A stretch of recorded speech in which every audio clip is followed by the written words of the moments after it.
జై శ్రీమన్నారాయణ. శ్రీమన్నారాయణ చరణం శరణం ప్రపద్యే. శ్రీమతే నారాయణాయ నమః. ఆపదాపహర్తారం దాతారం సర్వసంపదాం లోకాభిరామం శ్రీరామం భూయో భూయో నమామ్యహం. జ్ఞానానందమయం దేవం నిర్మలాస్ఫటికాకృతిం ఆధారం సర్వవిద్యానాం హయగ్రీవ ఉపాస్మహే. మనం ఇప్పుడు వీడియోలో రాహుగ్రహం 18 మే 2005 నుండి మీనం నుంచి కుంభరాశిలోకి మారుతున్నాడు. అంటే ఛాయాగ్రహాలైన రాహుకేతులు ఎప్పుడు కూడా వక్రగతిలోకి వెళ్తాయి, అంటే వెనక నుంచి ముందుకు వస్తాయి. అంటే మీనరాశి నుంచి కుంభరాశిలోకి ప్రవేశించడం అనేది జరుగుతుంది. అలా ప్రవేశించినప్పుడు వివిధ రాశుల వారికి కలిగే ఫలితాలు ఏ విధంగా ఉంటాయి?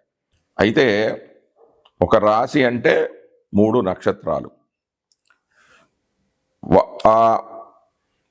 వారి జన్మ నక్షత్రం నుంచి ఆ నక్షత్రంలోకి ప్రవేశించినప్పుడు వారి ఫలితాలు ఏ విధంగా ఉంటాయి? ఇది మామూలుగా గోచార ఫలితాలు కాకుండా నేను చెప్పబోయే అన్నీ కూడా అంగ నక్షత్ర గోచారాలు. అంటే వారి జన్మ నక్షత్రం నుంచి రాహువు స్థితి చెందిన నక్షత్రంలోకి ప్రవేశించినప్పుడు ఒక్కొక్క శరీరాంగం మీద ప్రభావం అనేది చూపిస్తుంది.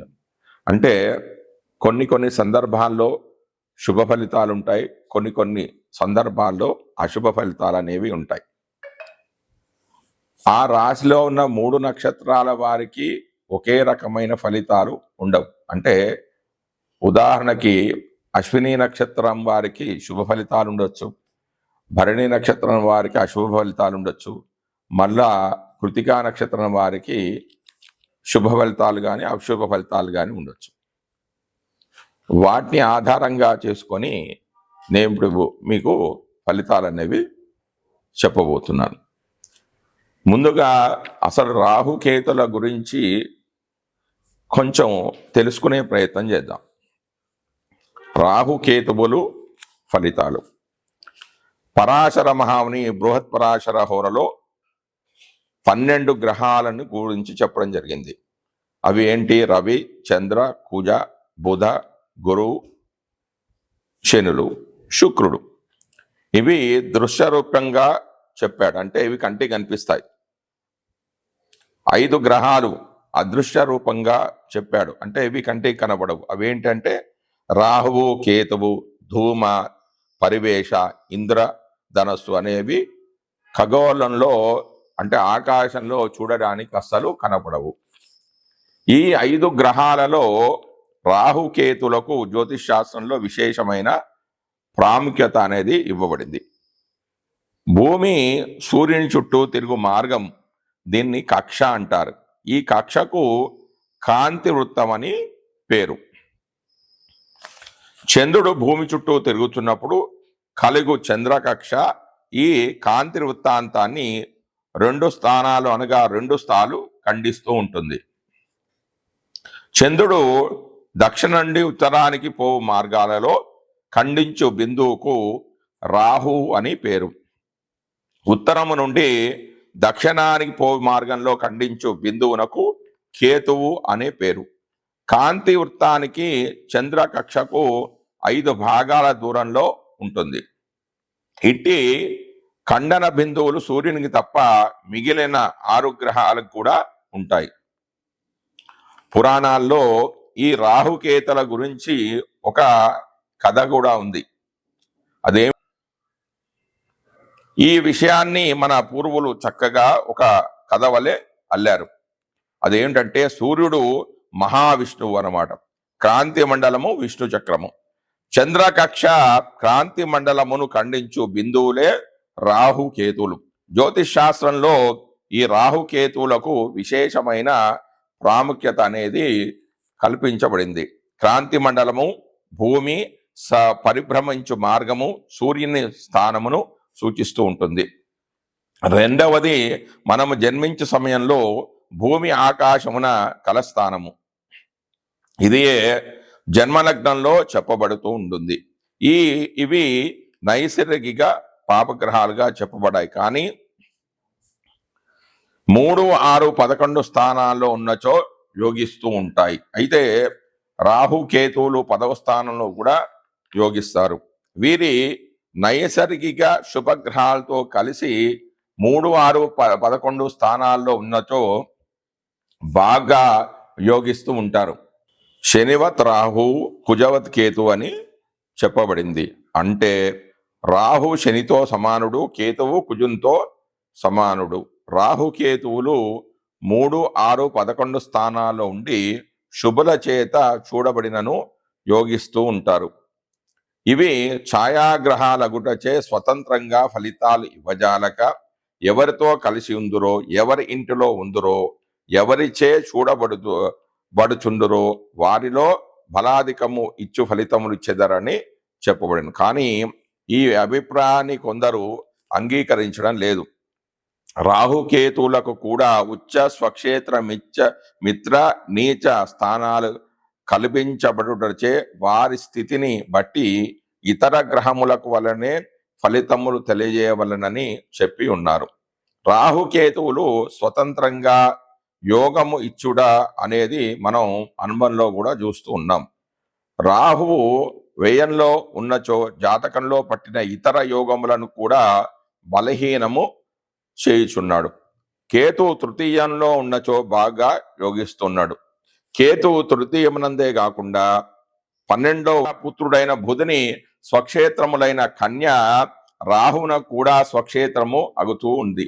కేతువు ఎల్లప్పుడూ కూడా రాహువునకు సప్తమంలో ఉంటాడు కనుక వృశ్చికము కేతువునకు ఉచ్చరాశి అగుతుంది.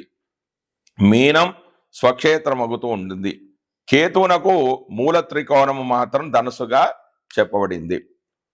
రాహువు రాక్షసుని యొక్క తల, కేతు అంటే మొండం, అంటే తల రాహువు, మొండెము కేతువు. సుదర్శన చక్రముచే నరకబడినప్పుడు ఆ రాక్షసుని తల మొండము కొరకు కిందకు చూస్తుంది, అంటే తల కిందకు పడిపోయింది. చూచుట మొదలుపెట్టింది, అనగా భూమిపై చూచుట మొదలుపెట్టింది అనమాట. అందుచేత రాహువు భూలోక విషయాలపై ఆసక్తి కలవాడగుతూ ఉన్నాడు. కేతువు ఆ రాక్షుని యొక్క మొండము, అంటే మొండం గురించి పైన చూస్తున్నాడు. మొండము ఆగుటచే తన శిరస్సు ఏమయ్యను అని పైకి చూచడం మొదలుపెట్టాను, అనగా ఆకాశం వైపు చూచడం మొదలుపెట్టాను, అనగా మోక్షం కొరకు చూస్తూ ఉన్నాడు. ఆ విధంగా రాహుకేతులు వ్యతిరేక ఫలితాలకు కారకులయ్యారు. రాహు కేవలం స్వలాభ ఆపేక్ష పరుడు, భూలోకమున భోగాలను కోరుతూ ఉంటాడు. లోక విషయాలకై ఆసక్తి కలవాడు. కేతు కేవలం కూడా రాహు లోక విషయాలపై ఆసక్తి గలవాడు. కానీ కేతువు కేవలం ఆధ్యాత్మిక చింతన కలవడంటే భక్తి జ్ఞాన వైరాగ్యాలకు మాత్రమే ఈయన కారకుడు. స్వలాభం అనేది ఉండదు. ఉదార స్వభావము, త్యాగబుద్ధి కలవాడు.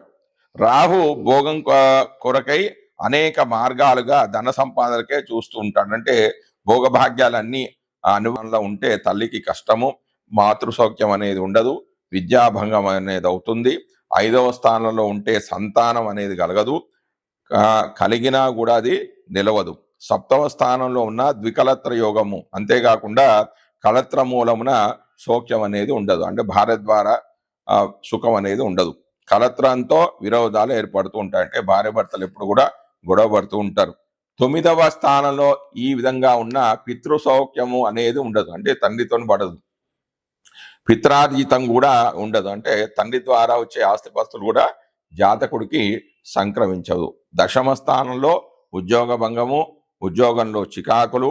రాహువు మేష, వృషభ, మిథున, కర్కాటకంలో ఉండి గురుంచే చూడబడుచున్నచో రాహు దశ బాగా యోగిస్తూ ఉంటుంది. అంటే ఆ పాపగ్రహాన్ని, ఏదైనా శుభగ్రహాన్ని వీక్షిస్తూ ఉంటే ఆ పాపత్వం అనేది తగ్గిపోయి శుభాలు అనేవి కలుగుతూ ఉంటాయి. అందుకే మనకు ఇప్పుడు ప్రస్తుతం అదే జరుగుతూ ఉంది. అదేంటంటే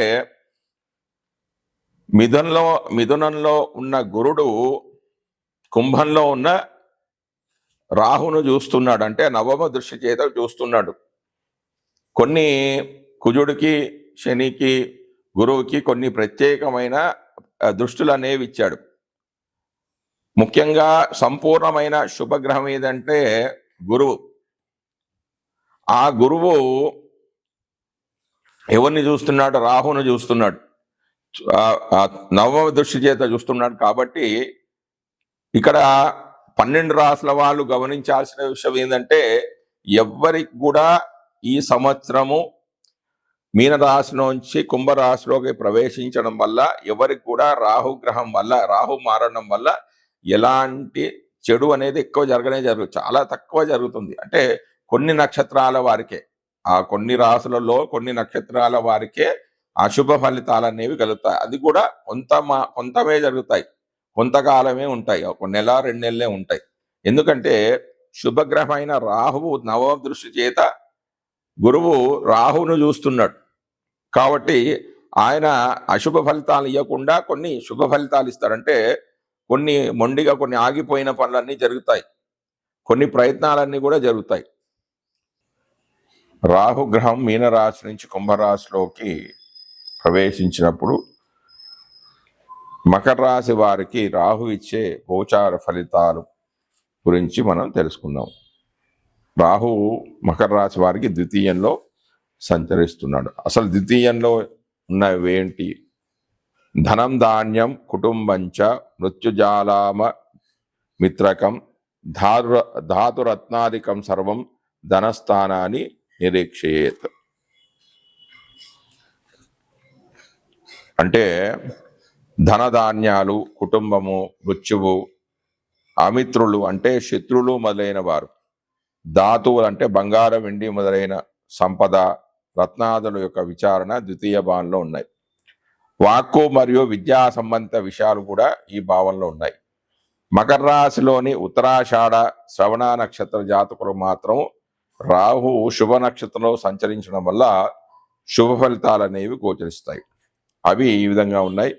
ధన సంపాదన అనేది పెరుగుతుంది, దైవభక్తి పెరుగుతుంది, నిత్యం ఏదో ఒక ఆలయ సందర్శన చేస్తూ ఉంటారు.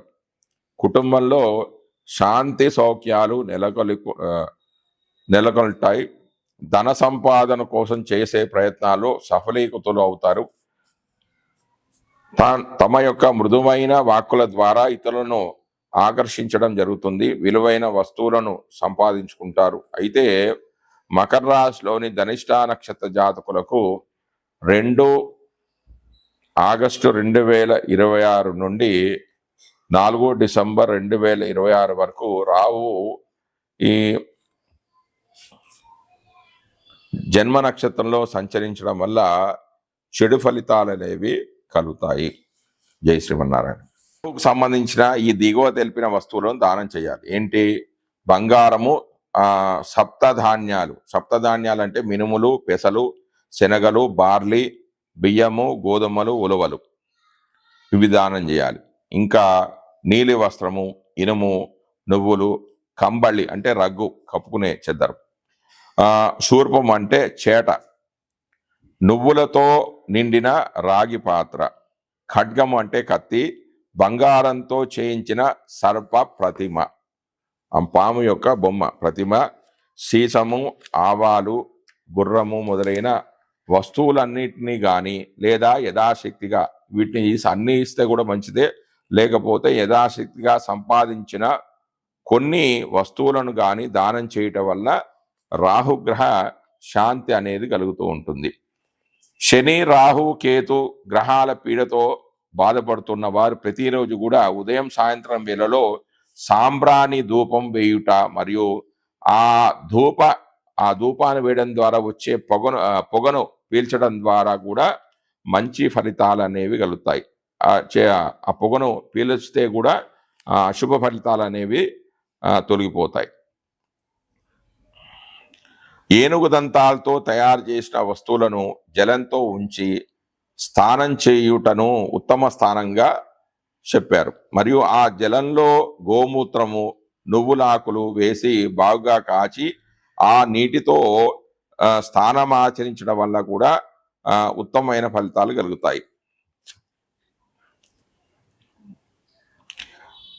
ముఖ్యమైన గమనిక ఏంటంటే జన్మకుండలి యందు వర్షకుండలి యందు లేక గోచారిత్యా ఏదైనా గ్రహము దోషకారకమై ఉన్నచో ఆయా గ్రహశాంతి నిమిత్తము జపము, దానము, హోమము, స్థానము, శాంతి పఠనము, దేవతా పారాయణాది ఉపాయాలు నిర్వహించడం వల్ల శాంతి అనేది చేకూరగలదు. ఏ గ్రహం కొరకు ఏ వస్తువులు దానం చేయవలెనో, ఏ వస్తువులు జలంలో వేసి స్థానం చేయవలనో స్పష్టంగా అరిష్ట శాంతి అనే ఒక ఖండంలో అనే పుస్తకంలో వీటి గురించి చెప్పడం అనేది జరిగింది.